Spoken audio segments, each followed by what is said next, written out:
Hello guys, it's Hayden here and welcome to my Otaku Corner, and this time it is the 1/8 Saber and Saber motored Cuirassier. And let's start off with the size. Well, obviously most of it is base due to its humongous packaging, but if you were to compare it with first off the size, and it is about 8 Figma boxes ish and slash 8 Android boxes, so you can see that this thing is pretty darn big. So I'll quickly get it out of the box.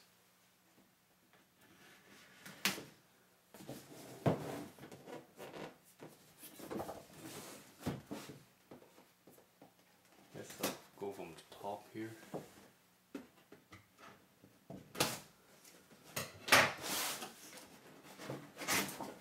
This box is actually a very tough box. And actually I kind of forgot about this too. The box size versus the Saber Lily is about 1.4x or 1.8 for the box. So you can see it is a big box. That's why it is crowned the biggest figure that I have bought.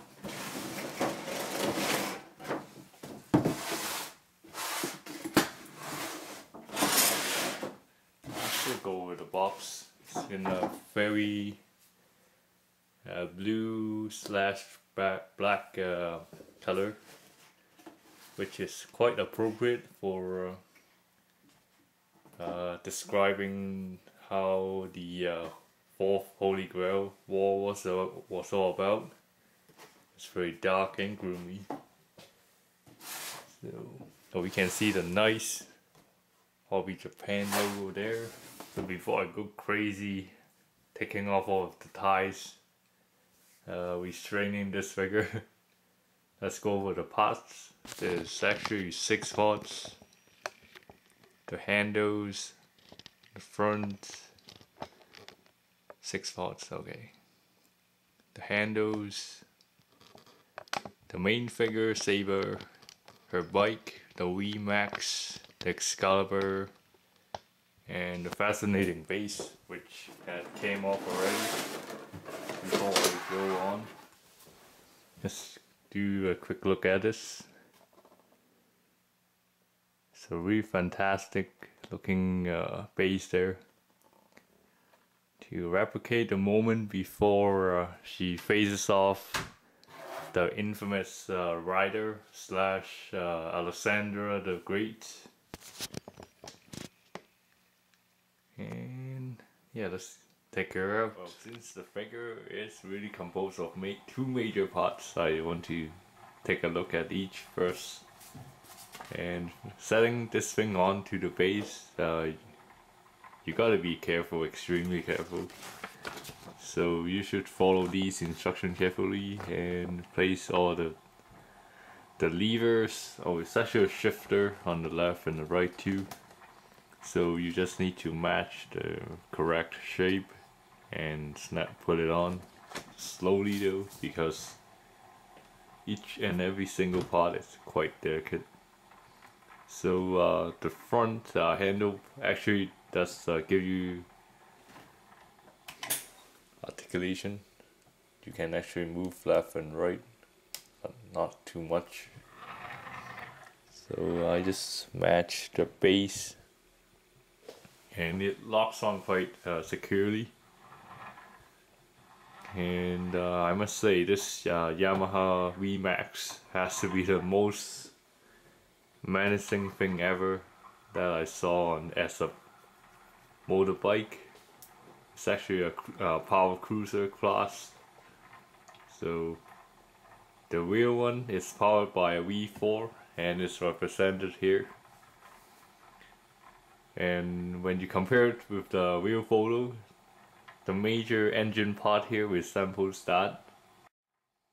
As for the coloring, it is just fabulous. You can take a look at the muffler there. Looks just like steel. And small things like that. There's a decal there. Probably a print, painted on or print on. It looks pretty darn sharp. And the use of some clear parts amplified this presence of this rather special motorbike. They did use some different parts to replicate each different aspects of this motorbike. And even the lever on the front, especially, you can feel the heavy metal kind of this awesome motor, the Cuirassier.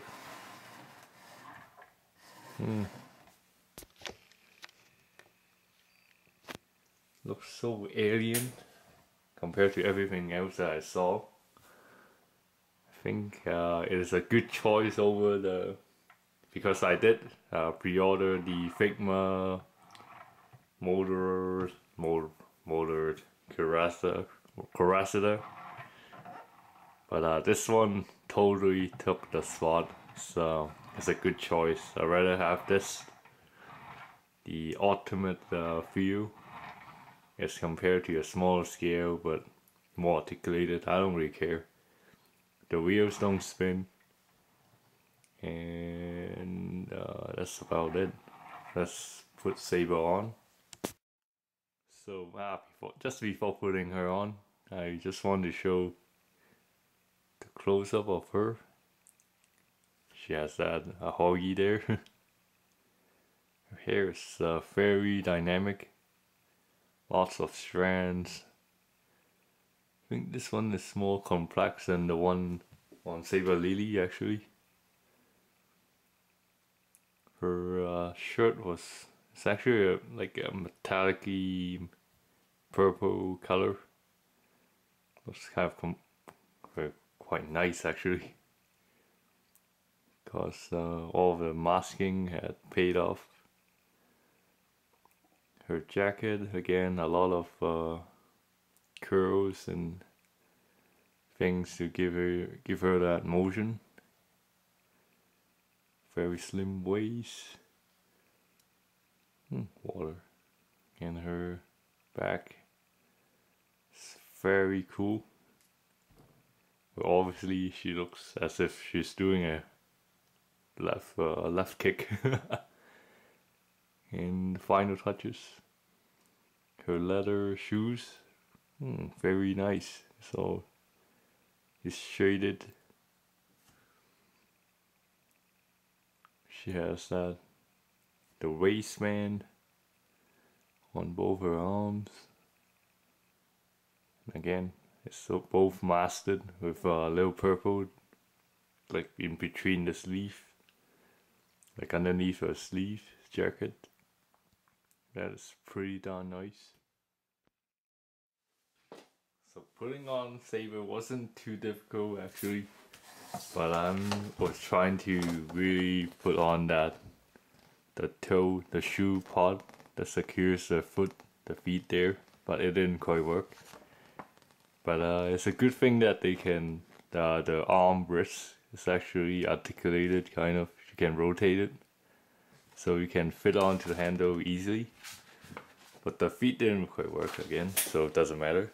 And the last thing that I need to put on is the Excalibur. Obviously has quite good looks, good color, and I think it works just like that. Okay, I don't need to pull off the tip.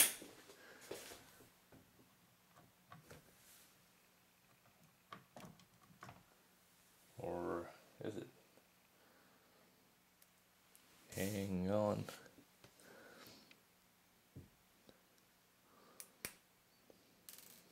Okay. So let me just follow the instructions.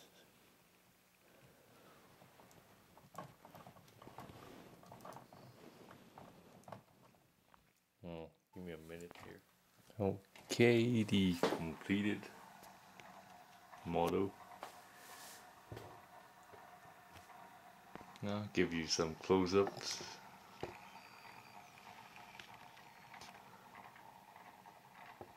Upon really close inspection, do you just find just some blemish? It's mainly on the more like the forehead part, like in between the strands there. Just a couple dots, but it's no big deal.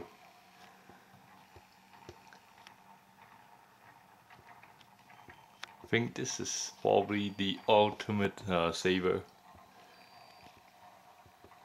Well, obviously I had to give up one or the other, so I choose this one over.